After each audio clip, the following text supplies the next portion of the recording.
the first of the BRCC webinars since the clocks changed here. So for those of you watching in Romania or in the UK, you will find that it is going to get dark while we're speaking.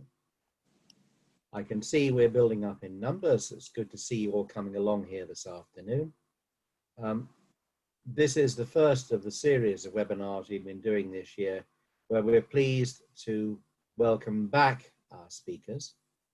In this case, Michelle and Dodi, who spoke earlier to us upon what the effect of the crisis should be on your business and how you should assess your business.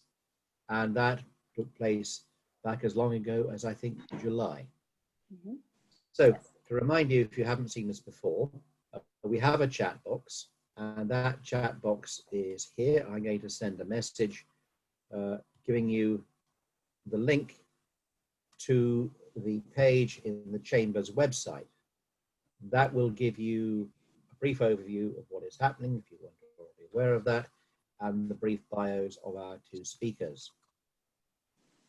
As before, we are going to be recording this session, and we're also running live on Facebook. And our experience of doing these now, most of this year, is that we have at least twice, if not 3 times as many people watching us on Facebook Live as we do taking part in Zoom. Now, there are 2 things to follow from this. Firstly, if you're watching on Zoom, be aware that the people you're seeing in the webinar is not everyone who's watching.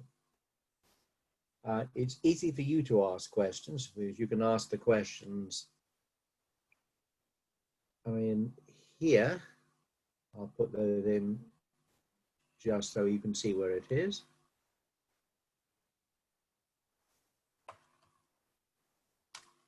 Okay, so that's where you've got the questions to be put in here. We have some questions already received, and those will come at the end of the session. If you want to ask a question, please type it in there. It will be monitored. If you're watching us on Facebook Live, that's also being monitored, and my colleagues in the Chamber will also see that and pass that on to Michelle and Dodi. So I think you've heard enough from me. I think we're all here now, so let's get on with this afternoon's webinar. Michelle, Dodi, welcome back. We look forward to hearing what you think of how things are now upon going into the US market. Great. Thank you, Neil. Good afternoon, everyone. My name is Michelle Imbrow, and I'm the founder and CEO of World Marketing Partners. Oh, for whatever reason, okay, thank you.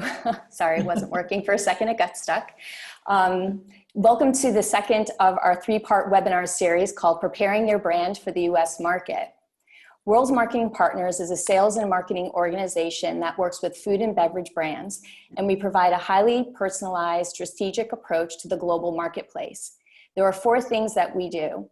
We look to create brand awareness and grow your sales within the US and other international markets. We explore and prepare your brands for entry into the US market. We also can evaluate and secure joint ventures, partnerships, and investment funding for your brands. And we also offer coaching and consulting services. Before we get started, let us give you a little bit of background on ourselves. I've worked in the food and beverage industry and have over 20 years of marketing experience working at the top marketing agencies in the United States, such as Saatchi & Saatchi X, SCB Global, and In Marketing. There, I led and built business teams where we developed highly strategic marketing campaigns for the top food and beverage brands such as PepsiCo, Frito-Lay, Unilever food brands, and also Tyson Foods. In addition to that, I hold 2 global certifications for coaching and have worked with small business owners on a wide range of topics. Dodi? Thank you, Michelle. I had to make sure I wasn't on mute. I'm notorious for talking on mute.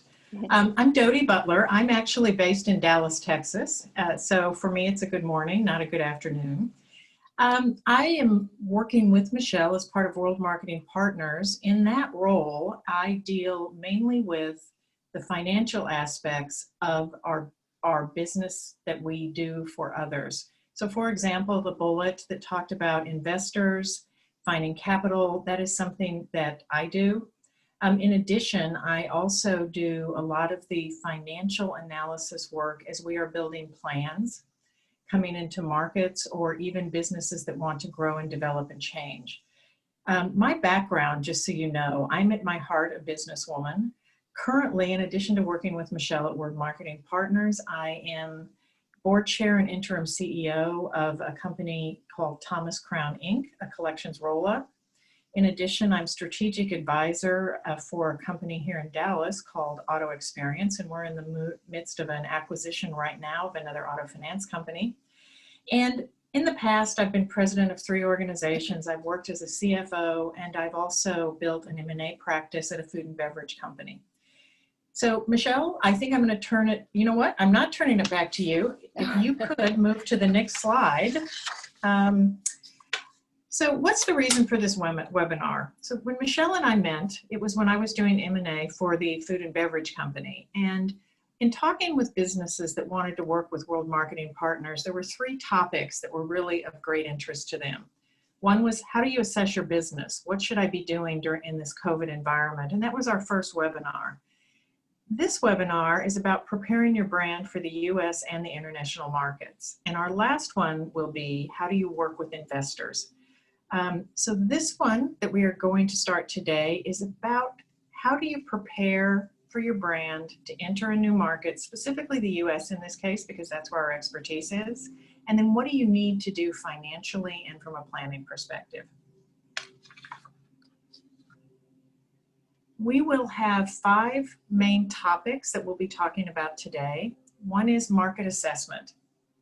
And that is also something that in my role at World Marketing Partners in the Southwest, I do get involved in the market assessments. We have feet on the ground in all the regions of the US to really assess what is the market for a brand wanting to come in. The next topic will be pricing strategy. There's a lot of variations to pricing in the US and a lot of add-ons that need to be considered as you price your product. The next topic will be packaging and production, what's required in the US, etc. And then marketing strategy, whether it's social media, whether it is distributor marketing. And then last, we will talk about the investment required in the timeline. Great. So thank you, Jody. So let's talk about a market assessment. Going into the US, it's a very large country, and every market has different nuances from a macro level, meaning the state, all the way down into what we call micro societies into every city within that state. And it's very important for you to understand all of the nuances in the market you're going into so that you can tailor your launch plan accordingly and have it very targeted. So you're probably saying, okay, well, how do I do this? How do I understand the nuances in the marketplace? And the first thing you need to do is conduct a competitive audit. You need to go into the market and understand what your competitors are doing. Look at their marketing, understand what they're doing at the retail environment or in the retail environment, as well as what they're doing online. What kind of marketing are they doing? Is it straight standard marketing tactics in store? Or are they doing something very disruptive? And what's the messaging that they're using? Look at their product attributes. How does their product differ from yours? And also look at their pricing. You're going to want to see where you compete with your pricing in that market. So once you do that, you need to take a step back and also look at what your unique selling proposition is. And your unique selling proposition, or USP, is what really differentiates you from your competitors in the marketplace. And you know, when you look at your competitive assessment, or you're doing your competitive assessment, one thing I'm going to say is don't just look at direct competitors, meaning the same product usage that you have. Look at maybe somebody that's in the same category but has a little different usage than you, because they're also one of your competitors. So a good example of this is peanut butter. Prior to the peanut allergies and everyone getting on board with that, peanut butter was a household staple. Everybody's home probably had a jar of peanut butter in there. And it was used for peanut butter and jelly sandwiches. It was used at breakfast time. It was also used for snacks. Well, it has also a healthy benefit to it. And in the last couple of years, Nutella has started entering into our marketplace, and Nutella is a chocolate-based product. So we would never, as an American, really use Nutella in any of the products that we would use peanut butter, yet they're growing within the marketplace. So that is a product that if I was within that spread category, would also look at and see what they're doing, because they would be taking share from me. So we're going to talk about the unique selling proposition in a bit, but one thing what I'd like to do too is let's talk about your pricing. Once you've been in the marketplace and you're looking at your pricing, as Dodie mentioned earlier, there are a lot of additional costs that have to get added onto your base price of manufacturing before you can even go into the US market. So there's 3 buckets that I'd like to look at. One is logistics. The other is retailer and distributor costs. And the third is your marketing cost or your marketing budget. When it comes to logistics, a lot of these costs are standard and you're aware of what they are. They're the customs fees, exporting fees like your transportation, getting your product being picked up, brought to port. But the 2 I would like to focus on today is product liability and warehouse fees. Product liability insurance is something that is needed in the States, and retailers request about $1 million liability policy for the products coming in. I understand when we go for liability insurance, it's based on the value of the shipment, but they will still push you to get that $1 million coverage. So that is something you're going to want to know in advance and look to get that cost and add it into your base price before we give the price out to our distributor or to a retailer. The other fee that we need to talk about too and understand is our warehouse fees. When you sell into a retailer in the United States, not all of the distributors or retailers will take in the full amount of product that they're requesting from you. So you will need to have a warehouse stateside that also can hold the remaining inventory that the retailer has requested, and that's usually about a 6-month supply. What they will do is typically take in enough product, even the distributor, that they need to sell in, or for the first round, if you will, to go into the market. And then for replenishment, they will submit an order to you directly for about every 3 weeks for you to send in another shipment to then go into the retailer. So you need to account for all of those warehouse fees that you will have on the state side that's going to hold your product, but that will also ship your product when needed to the proper locations.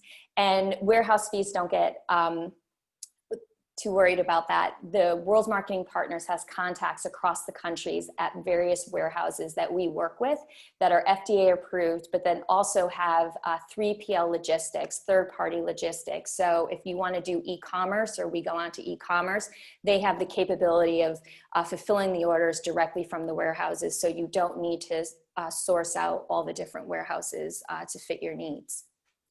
The next section of costs that we need to consider are retailer and distributor costs. A distributor margin has to get added on to all of your pricing, because even if you sell in direct to a retailer, very few will take in the shipment directly. You might sell it into them, but they're still going to have you go through the distributor. And the distributor margin is anywhere between 25 to 30%, depending on the level of service that the distributor is going to give you. This does not include the additional marketing that they're going to ask from you. That's an additional fee on top of that. But you need to add in about 25 to 30%, and I would always add in the higher amount, 30%, to make sure you're covered. The next one is a trade spend budget allowance that you have to build into your price, and that's about 20%. So this is a budget where the retailer, the distributor and the retailer will use to promote your product within the retail environment. This could be from when people were in store much more, they would do the paper circulars. This could be now to go on to their digital circular at the retail store. It could be any tactic that the retailer wants to promote your brand within the store environment. It also includes when they want to do promote your product and offer a temporary price reduction, which is when they give 50 cents off. It's couponing. Depending on your category, you might have a temporary price reduction offer between 2 to 4 times a year. And it's from this budget that you're giving that those costs will be covered. And for a retailer margin, you need to add in 30 to 50%. Here, it depends on the retailer, and I would always add in the 50% to make sure you're covered, because the retailer won't tell you until you're in the meeting with him or her what their margin is going to be. And this is just profit for the retailer. This is how they're making their money bringing you in. So the other fee that you need to consider are slotting fees. The larger retailers tend to, or do offer, or do charge you a slotting fee. I'm not able to give you a range for this because it really depends on where you're going on the retail shelf, how many facings you're going to have, and what market you're going into. So that's something I'm not able to account for here. But the slotting fees are just to give you space on the retail shelf. For brands that are smaller or mid-size, there are a few retailers that don't charge slotting fees. They will probably charge you a higher margin. Say they will stick at the 50%, but they don't have any slotting fees because they're more customer focused. And those are the retailers that we really like working with because they really are involved with promoting your brand and making sure that it's selling through. So the last bucket that I want to talk about briefly, because we'll talk more about it in a bit, is your marketing budget. And a marketing budget is a must-have. You have to factor in marketing into your pricing so that you can promote your product beyond what the retailer is doing. It is so important. I can't tell you how many times I've spoken to entrepreneurs or small brands, and they had just said, I didn't have room. I had to cut costs somewhere, so I cut my marketing budget. That really is the last place you ever want to cut, because you can't just send product into the States and expect it to sell itself. You have to do the work to help promote your product, create the brand awareness, and drive sales of your product. And when you're working with retailers and you're submitting and talking to them about selling in your product, they want to see that you have additional marketing dollars in their budget to help them promote and sell your product. They want to make sure in the States, we would say that you have skin in the game, that you're not just relying on the few tactics they're doing in store or temporary price reductions to help the product move, that you're doing something as well. So it sounds like a lot. There's a lot of additional costs that maybe you didn't consider or didn't know the percentages that needed to be added in to your pricing. But once that you've added them in, now you can take a step back, and after you've conducted your whole competitive audit and you have this information from your competitors, you need to take a look at where you stand from a pricing perspective. Are you on par with other competitors, meaning you're even with them, which is great? Do you come in lower than your competitors? And if so, why? And how much lower do you come? Lower isn't even always good. It can mean, it can signal to the consumer that your product might be a bit inferior. You're maybe not using top quality ingredients, and that's how you're able to reduce down your costs. So we would need to take a look at that. And if you come in higher, how much higher are you than the competitor? And this is where your USP really comes in handy. Because what you need to do is say, okay, how am I unique from the competitor? What am I offering that my competitor's not? And is it going to warrant that 50 cents or even 10 cents increase in price to get them to buy my brand over somebody else's? And if we can really look at your USP and say, yes, people will pick it up with this, then what we can do is keep your price as is. If not, then we need to go back and revisit all of your costs and see where we can cut through. So I know this probably sounds like a lot and pretty overwhelming, but this is something that World Marketing Partners does. We can go in and conduct this competitive audit for you. We can go into the market. We can work with you on your pricing, because this will be a collaboration. We would need to understand all of your costs, your manufacturing costs, but this is something that we can work on together. And what we would do is provide you with a competitive audit. We would come back and give you our recommendation on the markets that you can go into, and also a go-to-market strategy, and then what markets you should go into after we go into the first one. So the next thing we'd like to talk about when you're going into the US market is really focusing on your packaging and labeling. Sorry, there was an error in our previous slide, but it's labeling we want to talk about. So when it comes to packaging, we really need to take a look at your packaging and make sure that it works in the state, in the United States or the country that you're going into. As have all different rules and laws that we need to follow. So if you have a product that says it's recyclable and you're claiming to be organic, healthy, and sustainable in the industry, then we need to make sure that you fit that criteria in the United States, and the marketplace that we're going into can recycle your product. There's two examples we want to give here, one from a European and one from the US. So we had a potential client that we were speaking to prior to COVID, and they were preparing to launch their product into a European market, and they had done all of their research, they had done their launch plan, and they were ready to go. The one thing they didn't check was their packaging. And the bottle that they were using, yes, it was recyclable, but it was not recyclable in the country that they were going into. They had a specific criteria that unfortunately this package didn't meet.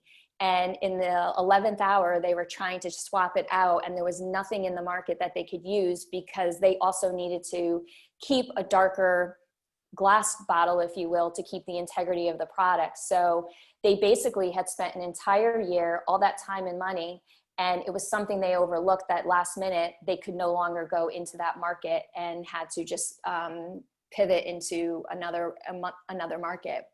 So there was a lot of time spent when, if it was something they looked at upfront, could have been prevented. So Dodie, do you want to talk about the US example? Sure, sure. In my food and beverage experience, I did a lot of business on the West Coast. And one thing that is really important as we look at markets and come into the country is to look not only at national regulations, but the state and the local. And so, for example, California and Oregon have very strict recycling on packages, but Portland and San Francisco have different recycling and compost requirements. So it's really critical that market determination include not only fit and all of the competitor assessment, but where does your packaging fit? Where can you do business without increasing your cost a great deal? And that was one thing we learned in California and Oregon. And there were certain cities we chose not to do business in just because it was too expensive to meet their requirements. So thanks, Michelle. Thank you. So the next topic is labels and nutritional facts panel. This is very important, and if anybody has done any kind of export to another country, you understand that the nutritional label is very important. And in the US, they have pretty strict guidelines that they need to follow for that. So World Marketing Partners, we work with an outside vendor and collaborate with them on providing the nutritional panels for all of the products that we work with. What they'll do is they do a food analysis, and they come back with recommendations and say, yes, all the ingredients that you listed here are accepted in the US because they are on top of all the FDA compliance, and they know what will work in the US and what is not accepted in the US. So if you have an ingredient in your products that is not accepted in the US, they will come back with a recommendation and say, this ingredient has to be swapped out, you can use this one instead, and then we would speak with you about adjusting your label accordingly. But basically they come out, they analyze your product, and will provide you with a nutritional panel that goes on your label. And it's very important that this label goes on, this panel goes on your label properly, and it meets all the requirements, because when you get into customs, it is something, especially if you're a new time brand importing into the US, that they really scrutinize. So we want to make sure that when your product comes in, every I is dotted and every T is crossed, so that there is no issues at customs. And we really enjoy and like working with this vendor because we collaborate with them on a lot of different levels, and I'll talk with that a bit more too on the next one. But what they also do is we speak with them in advance. They don't just provide us with the nutritional facts panel, but what we say to them is, here's your brand positioning, here's the brand's positioning, here's who we're targeting, and here's what we want to accomplish in the marketplace and who our target is. And we'll say to them, can you tell us where we fall with them from an analysis standpoint? What claims can we make?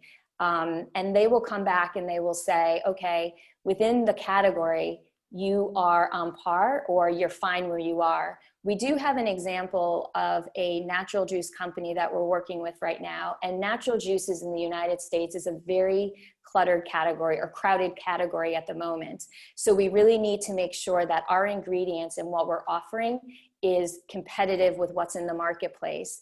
And initially, when they had a first look at the ingredients, they had come and said that we actually needed to increase our level of vitamin C in order to be competitive, just to be competitive with the other juices in the category. So that was a great fact from them, or great information for them to have, so that we know before we even enter the States how we need to adjust our product to be competitive with others. The other thing is that with the ingredients, and they can also help with, and we can help with, is understanding if when you're going into some of these countries, the tax implications, and Dodi's going to talk about taxes in a bit, but some countries tax certain ingredients much higher, and you need to know that before you go in, because some countries, just like for instance Mexico, won't take a product that has added sugar in it, because the embargo tax is way too high and it prices you pretty much out of the market. They will only take products that have sugar from the ingredients that are in there. So those are all little nuances too that you need to understand when you're going in to the US market. And this is something that World Marketing Partners works with you on closely. So the next slide is talking about claims and certifications. And I hinted on this on the previous slide when we talk about what we can and can't say especially in the US market. Health claims and any kind of legal claims, we're very strict on what we can say. We can't, from a food and health perspective, we can never say reduces X or it's healthy for you without substantial medical documentation to support that finding. So what we can say at times is better for you. There are other health claims that we can say that keeps you out of, we will say, a bit of harm's way, that still says you're healthy, but we don't need all of the documentation behind us to support it. And this is something when we're working with our vendor that we talk to them about and say, we need, what health claims can we say legally and not have an issue with that's on our labels, and we can provide the documentation necessary so that when it's in customs and they're reviewing our labels, they have everything that they need and they see that it meets the FDA requirements and we're good.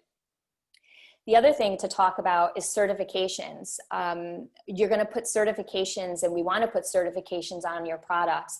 It's another way to help and show that, you know, especially if they want to make sure that you're US kosher certified, that you have the U symbol, or if you're organic, you've passed the USDA organic standards. The one thing I will say is I know there's a lot of global certifications out there, but we just need to make sure that once it enters into the US, that the retailers and distributors that we're working with accept that global certification. There are some that might accept it, but also want another level of certification from the US, and then we would have to work with you to see how we could get that. One certification that's really tricky, not tricky, sorry, I'm not going to use that word, it's not tricky to get, but is very strict especially, is the USDA organic. That is one that we need to make sure you truly are organic when you're coming into the States from that process. Dodi? Sure. I always get the fun topics, money and taxes. Yay. As you can tell from the topics that Michelle has addressed, there is certainly a component of money that you need to have available to address any deficiencies in any of the areas that Michelle has identified. And when people come and talk to us, you know, they always say, well, what makes us successful? And you know, first is defining what success is to you. That's a key component. And then the second is to make sure you have enough capital, and that's either, you know, money capital or sweat equity capital to support a minimum 18-month timeline. And that's really important because it takes time to do everything that we've been discussing. It also takes patience. If you have a false expectation of how much time this is going to take, and you think, oh, this is just going to go in and you're going to make a lot of money right away, you're not going to succeed. And then last on this for success is you've got to be willing to modify your approach to the market as needed. And this is something that sounds obvious, but in working with entrepreneurs, both in the US and abroad, people get wedded to their ideas and their plans, and they just don't want to change. And it's really important that as you're learning things and we are learning things, that we're willing to modify. We've covered most of the components of cost in the previous slides. So Michelle, if you could go on to the next slide. We wanted to offer some specific criteria that businesses really need to think about and we believe have in order to enter the US market. And one is a revenue of at least 1.5 to 2 million in US dollars. And that is critical. Slightly bigger is better actually because of the 18-month timeline we're usually talking about. You've got to have enough revenue to sustain a new market that's not generating money. A marketing budget. Michelle's talked about that, but it really is critical, and we propose that it needs to be at least $250,000. Again, not all capital has to be cash, but that the total time and dollars is equal to about $250,000. A lot of people don't have a budget for production and packaging cost increases, and Michelle's highlighted some of the areas that are going to require packaging changes, and those obviously don't come free. There can be increased shipping costs, etc. Those can add up anywhere from $10,000 to $25,000 in US dollars. Product liability insurance, already been mentioned, and that $1 million threshold is really critical. Even if the revenue or the value of the product is less than that, most companies will require that. Just to give you an example, most of the liability insurance in the US ranges from 25 cents to 50 cents per $100. So if you're looking for $1 million liability, that kind of gives you a ballpark. And then last but not least, my favorite topic, taxes. But it's really important that companies coming into the US are focused on and have the ability to process US business taxes as well as state and local sales taxes. The US has 3 levels of government, and little civics lesson here: federal, state, and local. And the taxes vary from state to state. And unlike a lot of countries, states' laws govern a lot of things. They govern sales tax, they govern business taxes, and they govern regulation in a lot of cases. And they can supersede a federal regulation in the US. So it's important as we do the market assessment up front that we also assess your company's ability to handle and process both the business taxes as well as the state sales taxes. And another little side note, most states now require sales tax on e-commerce. So yet it's just another little processing piece. And I know as we're talking about this, we make this sound hard, and it actually isn't hard. You just have to have a nice detailed plan and have all the boxes laid out so you know what you need to check. Michelle, I think it's back to you. Great, thanks, Dodie. So my favorite slide, or marketing is a must. It's just marketing. I love marketing. As I mentioned before, marketing is critical when you come into the US. So what we want to look at to develop your marketing plan and is to first look at market and category information. We really want to make sure and look at how your product will compete within a specific category, what it looks like in that market, as well as how it looks across the category. This is information you would get from Nielsen data that we would take a look at, and it helps us to understand who the big players are, who are the ones that are creeping up in volume, and are the ones that we want to watch out for, or kind of look at and follow. Maybe they might be doing some really great things in the market. So what is it that they're doing that we could learn from? The second is we would take a look at your brand positioning. Brand positioning is really, really key. You most likely have your brand positioning already written, but we need to make sure that it will translate over into the US market. So sometimes it translates over easily, and sometimes there's some tweaks or adjustments that need to be made, because you're going, and the American consumer is very different. And we need to make sure that however we're positioning your product is on trend and is going to be relevant to the consumer in the US market. And one thing that we would work on doing, and you need to do, is to refine your target consumer for the US. So a lot of times when we speak with brands, I ask, who is your target market? And it's like somebody between the ages of 25 to 45. Well, that's a huge span. And somebody who's in their 20s is not the same as somebody in their 30s or their 40s. So what we would do, and what you need to do, is really look for that sweet spot of who you're going to target out of that 25 to 45-year-old market, a target group that you're going after. So you might say, my sweet spot and the person I can hit well is a 30-year-old, and this is what they look like. This is what's important to them. This is what their life looks like. So when you create any of your marketing campaign with your brand, you are going to target and tie it all together with what is relevant and is of interest to your target consumer.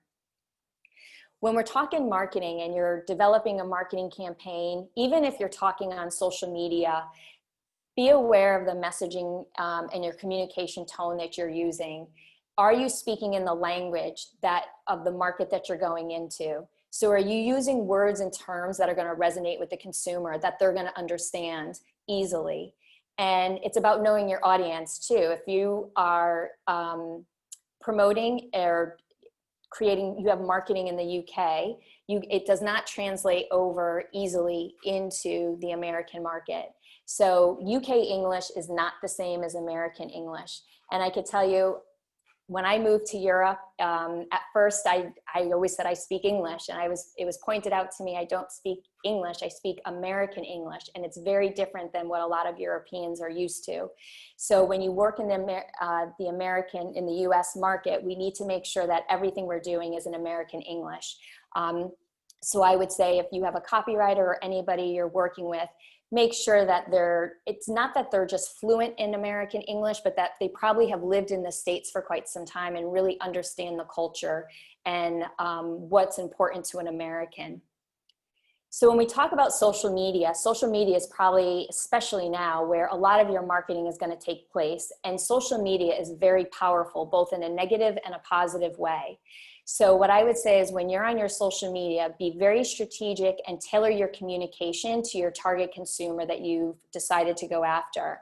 And make sure that anything you're posting is relevant to them. Use relevant and rich content that's going to get them excited about your brand and that resonates with them. Right now, what's on trend is health and wellness, especially during this COVID period. So what you want to make sure is, if your brand has a healthy play to it, you want to really play that up in social media and get that message out there in a positive way. And be on top of your marketing on social media. If people are commenting on your product, be engaged, respond back to them, because that's, keep the conversation going. That's what's going to keep them interested in your brand. People today, especially in America, want to know that you're interested in them and what your product has to offer, and that they're using your brand, your product, not that you're just there selling it and walking away. So engage with your consumer whenever you're online with them. And if somebody doesn't like your product, then respond and maybe ask to meet with them, or ask to, have a conversation to see what they don't like. This is the way you can also understand what somebody is not liking about your product. And if maybe it's just in your marketing or how you're presenting it. And also, when I say use rich, relevant content, you can also use user-generated content. Users love to interact with your product and tell people about it.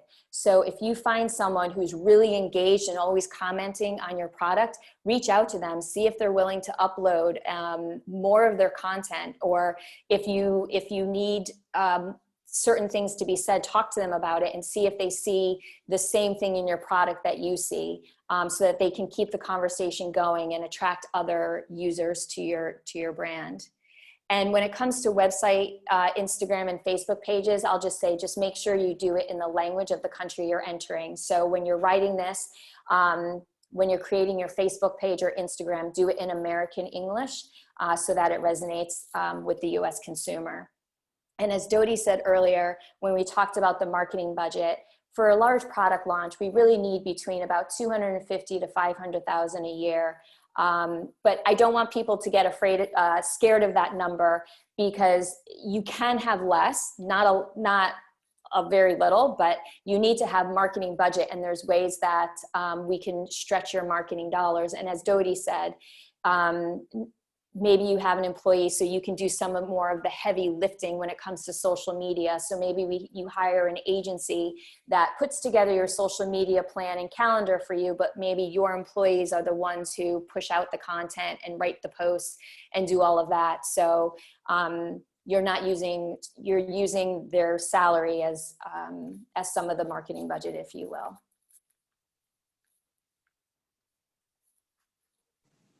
Dodie?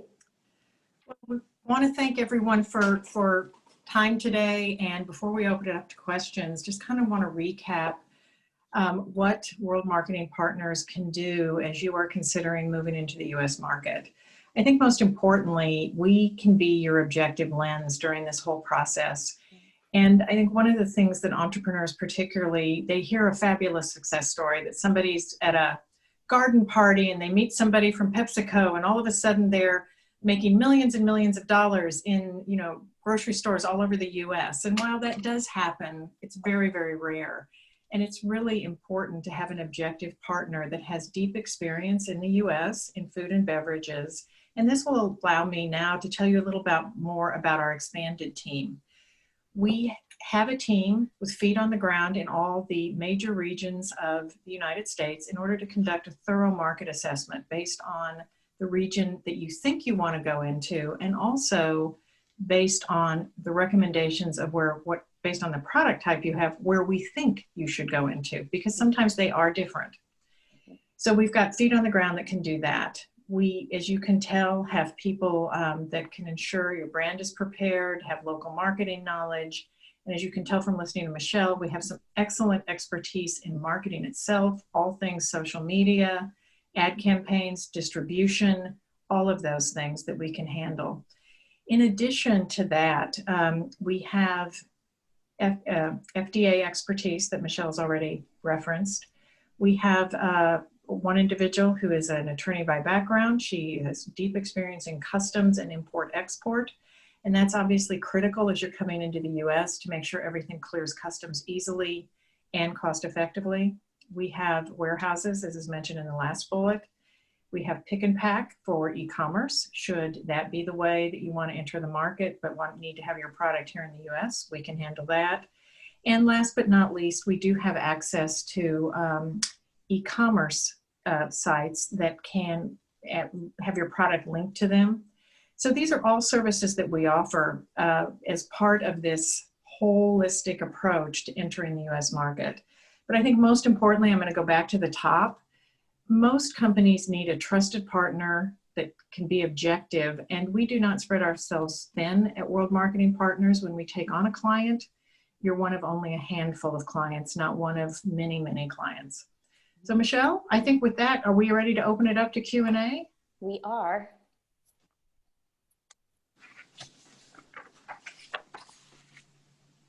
So Neil, are you going to handle Q&A, or are there some things in the chat, or where? Yeah, yes, I would say thank you very much, Dodie and Michelle. It's very good to watch you doing what you're doing, considering I think one of you is in Dallas and the other one of you is in Portugal. So Correct. you really embody the way of working in COVID with remote working and collaboration using technology. Thank you. I should say thank you that very much. Thank you. You have we have I think 20 participants here, but we have 4 times that number watching us on Facebook Live. So congratulations on attracting an excellent audience. Oh, great. Thank you. I've got a number of questions. I'm very pleased to see that one of our other directors, in fact, our Cluj director, Shahjad, has put a note into the chat. And hopefully this may lead to some business for you. So good for you, Shahjad. Hope it all works. Sorry. Doing business for you and exactly that. We've got a number of questions.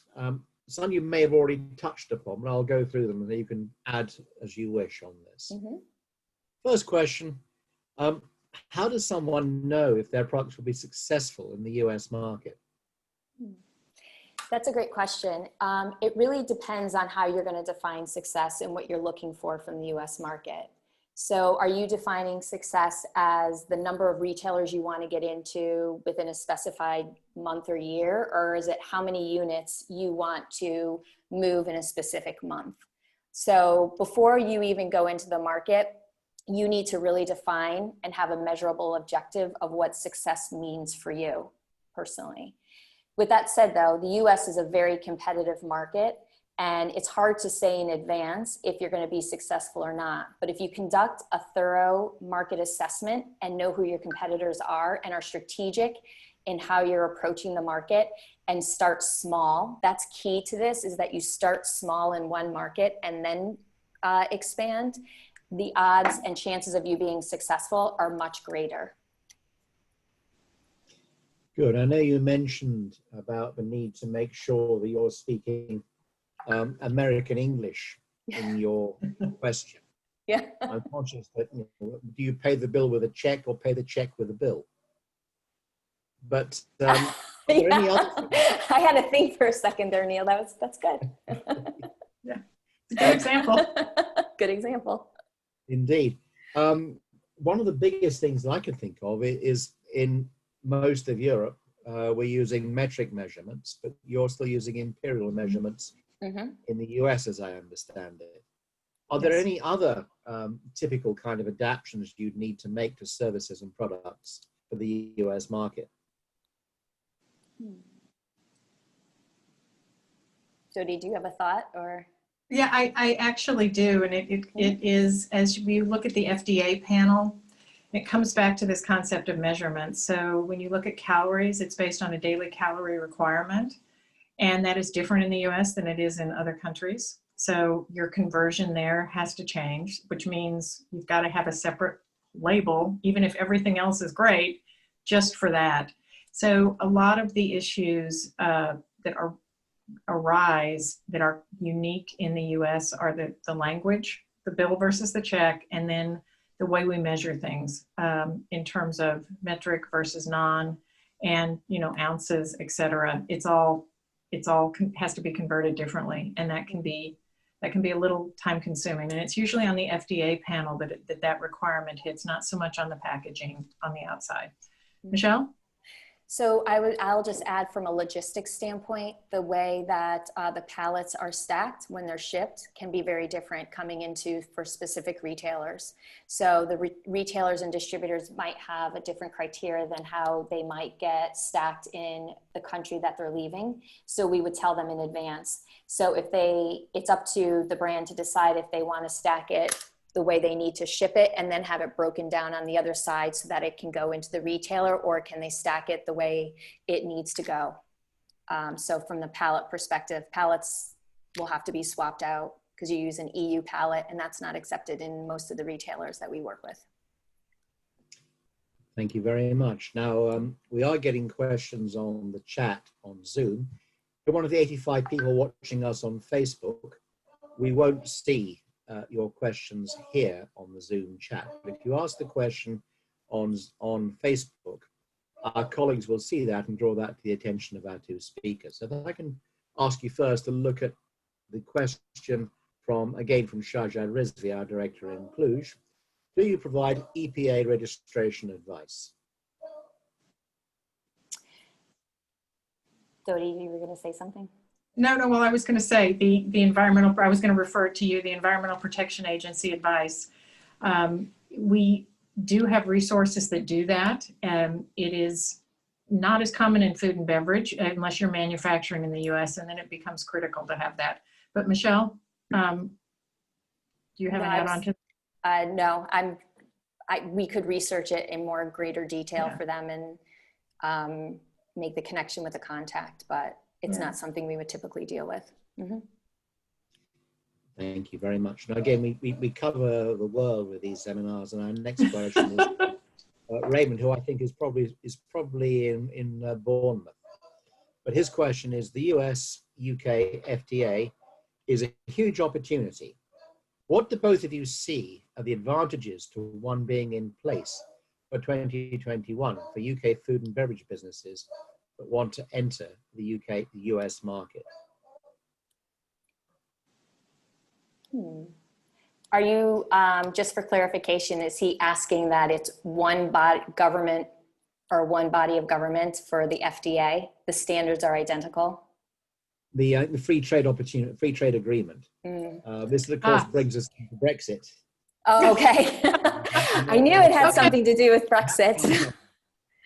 I know Got we've it. just signed So a free trade not the agreement the with, FDA, but the free trade agreement is at a big advantage. I have not actually read the agreement between the U.S. and the UK at this point.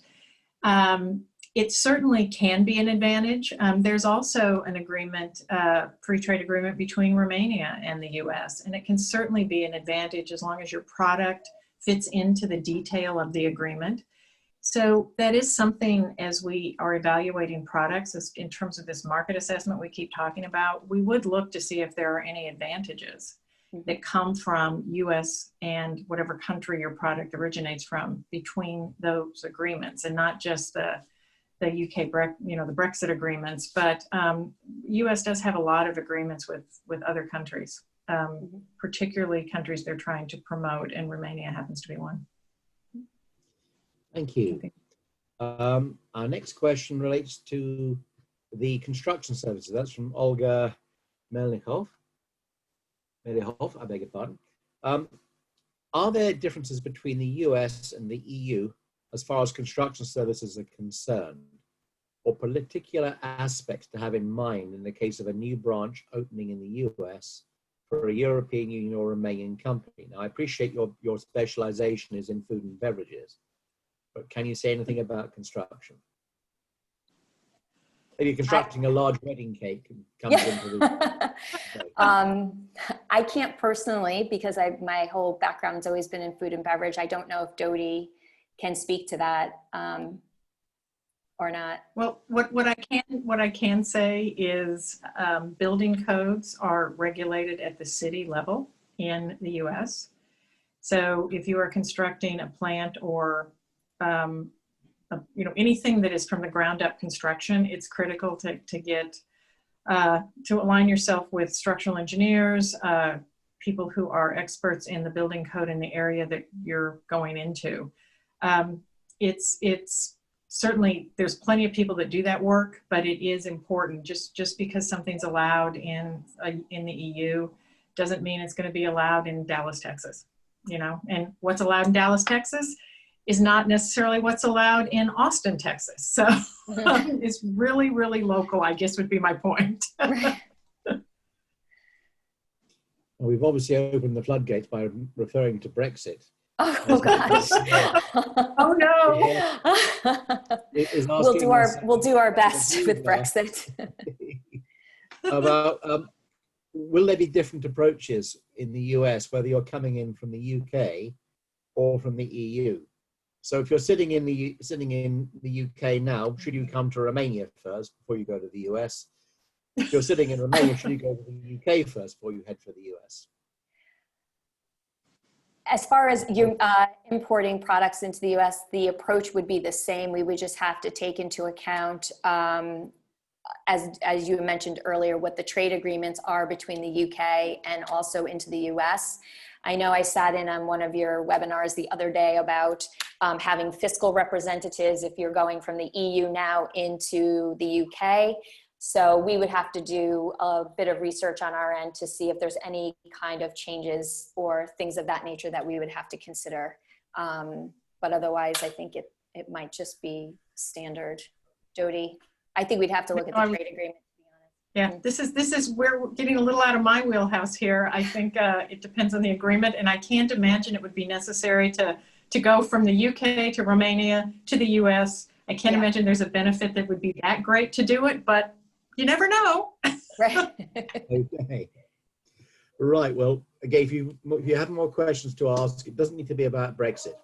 So please. Another one I was here for each of you. What would you say could you list 3 products which you think would be successful in the US market, which currently exist in the European market, in fact, don't exist quite at the same level or in the same form in the US.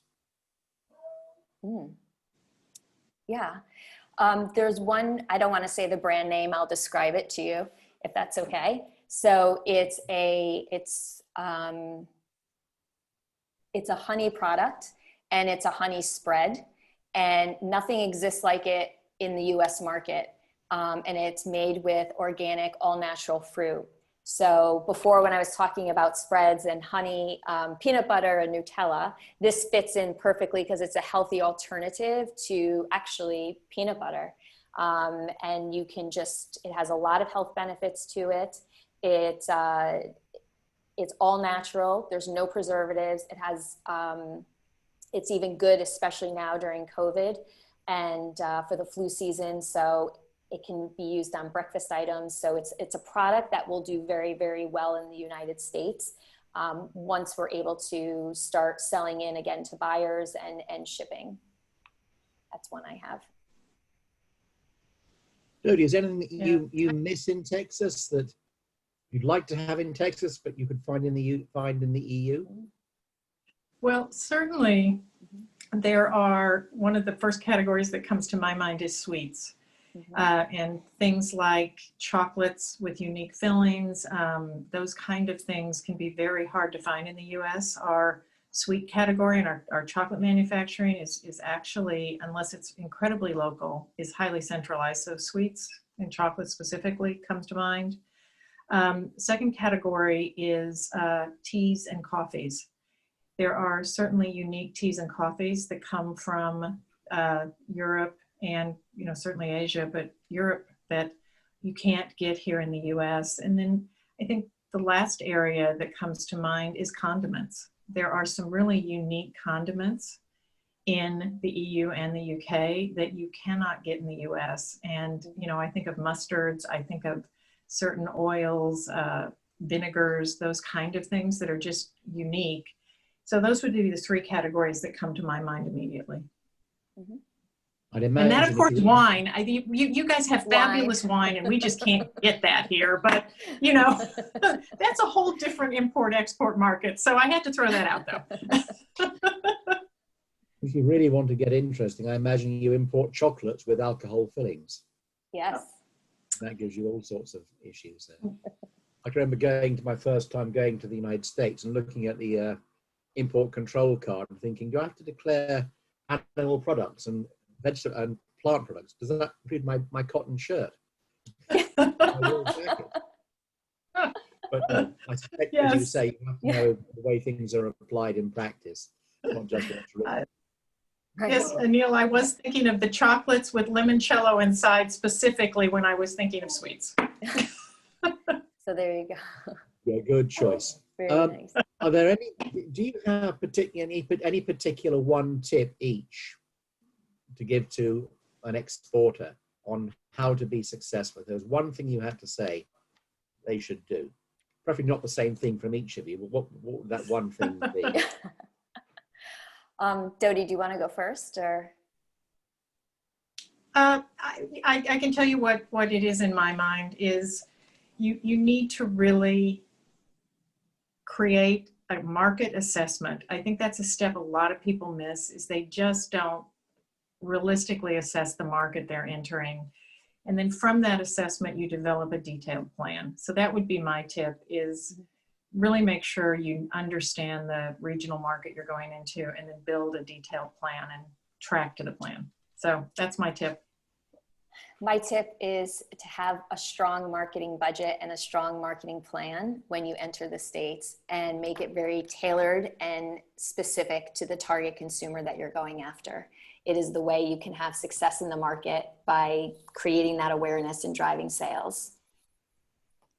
It goes back to marketing. Probably fair to say that in any market, good preparation pays off. Absolutely. Preparation is key. Have we any other questions? We're almost on time. If there are any other questions, please put them in the group chat. Anna, have we got any questions you've got from Facebook? No, for Facebook, we have no questions for now. Okay.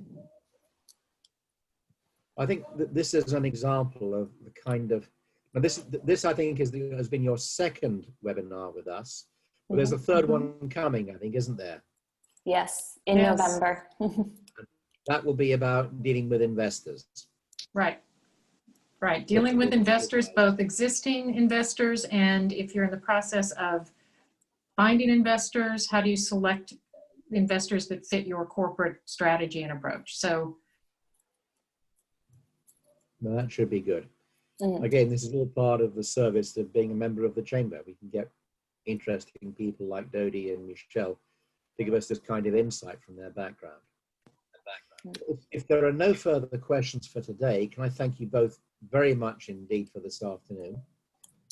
I look forward to hearing if you'll be able to follow up with at least our colleague Shahzad and others to see if you can get some business going. Absolutely. I wish you all the best of luck with that. I look forward to hearing your next presentation on dealing with investors. But before then, we have some other webinars. Anna, what's our next one, please? Thanks, Neil. Thanks again, Michelle and Dodi, for this very informative webinar. As Neil said, it's great that we can be all here from Portugal, US, UK, Romania, all of us together. And of course, we put our face-to-face events on hold, but we are remaining active in the online. So our next webinar will be on Thursday. It will be the first webinar in a series of webinars together with Romania Insider. It will be on top trends in digital transformation, and we will have C-level speakers from Tremend, Cold Technologies, and more. And next week, we're going to have a very interesting webinar on business stability and predictability, together with our members from Enviso and Lean Six Sigma. So we're looking forward to seeing you at our upcoming events. And Dodi and Michelle, we are looking forward to collaborating again on the upcoming webinar on investments. Thank you Great. again, and have Thank a lovely you. rest of the day. Thank you So all. thank you again to Bye. Anna and to Stefan and Madeline for organizing this. Thank you for attending. As has been mentioned, I think at the moment it's looking as though our face-to-face events are on hold. We had various things in planning, but I think looking at the news at the moment on the lockdown, it is better that we play safe and we stay online for the moment. As soon as we feel we can go back onto face-to-face, we will do so. In the meantime, please stay safe, everybody. Great. Thank you. Thank you all. Have a good Thank you. afternoon. Bye. Bye.